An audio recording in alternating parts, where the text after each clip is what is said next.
I have taken all of my students' test scores all the way from 3rd grade on the standardized and also on our benchmark testing. They are all over the place. I mean, they're high, they're low, they're all over the place.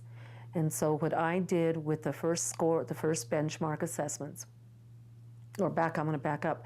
When I knew the first benchmark assessment was taking place, I talked to my students, and I talked to them about test-taking strategies, but I didn't do it in isolation of my content.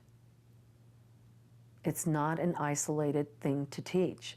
It's in the content. Okay, let's look at the answers. Let's look at the choices. How do we narrow it down? How do we approach it?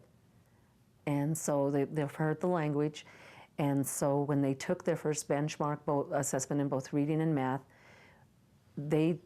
according to their past scores, there was improvement. And I shared that data with my students. And we talked about how, well, what's important and what happens when you come in at beginning steps, or what happens when you get this score. And I felt I could be real honest with them, but at the same time say, we have a year. And the year is to make sure that you walk out being a confident 5th grader going into 6th grade. And that the testing is there, but that I felt that their approach to the test, I felt that they weren't nervous, and just encouragement. I'm aware that the scores have an impact. I'm not oblivious to that. But I'm also not going to stop teaching what I think what my students need.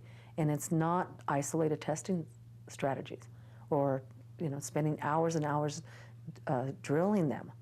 It's embedded in what we do.